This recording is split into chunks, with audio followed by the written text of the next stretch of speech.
সরকারের পতন চাই। ছাত্ররা কি বলেছে নতুন নির্বাচন চাই? তারা তো এগুলি বলে নাই। আপনারা এই দাবি মেনে নিচ্ছেন না কেন? সমস্যা কি? আপনি যদি নিজে খুনি না হন তাহলে খুনের বিচার কেন করছেন না? আজকে শোক দিবস পালন করেন, রসিকতা করেন জাতির সাথে। আমাদের প্রধানমন্ত্রী আপনি বলেন স্বজন হারানোর বেদনা আপনি বুঝেন। সরি, আমার কাছে মনে হয় স্বজন হারানোর বেদনা আপনি বুঝেন, শুধু নিজেরটা বুঝেন।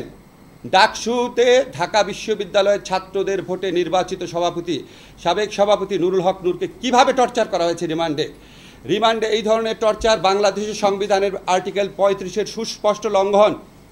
রিমান্ডে নুরুল হক নাহিদকে যে অত্যাচার করা হয়েছে, তার সারা গায়ে আমরা যে আঘাতের চিহ্ন দেখেছি, এগুলি সংবিধানের সুস্পষ্ট লঙ্ঘন। আজকে রিমান্ডে নূরকে এইভাবে মারার পর আবার রিমান্ড দেয় আদালত। এটা কোন আদালত? আমরা আপনাদের দিকে তাকিয়ে থাকি। আপনারা সংবিধানের রক্ষক, আমাদের লাস্ট রিসোর্ট। আপনাদের কাছে আপিল করছি, সুস্পষ্টভাবে সংবিধানের যে লঙ্ঘন হচ্ছে, 24 ঘন্টার মধ্যে আদালতে হাজির করার কথা। ডিবি যদি নিরাপত্তা হেফাজতেও নিয়ে থাকে, আদালতে হাজির হয়ে আদালতের নির্দেশনা দেওয়ার কথা।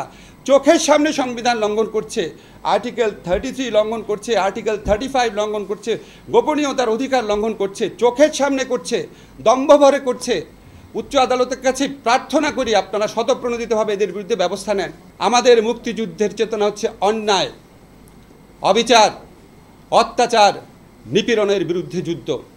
আজকে কোটা সংস্কার আন্দোলন না, এই আন্দোলনে বাংলাদেশের যত মানুষ আছে, যত ছাত্র তরুণ জনতা আছে, তারা হচ্ছে মুক্তিযুদ্ধের চেতনার প্রকৃত বাহক।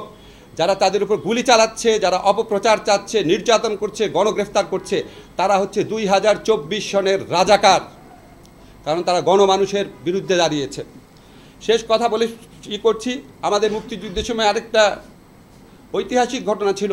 আমাদের বঙ্গবন্ধু বলেছিলেন 7ই মার্চের ভাষণে সম্ভবত, রক্ত যখন দিয়েছি আরও রক্ত দিব, এদেশের মানুষকে মুক্ত করে ছাড়বো ইনশাআল্লাহ। আশা করি ঠিকভাবে বলেছি।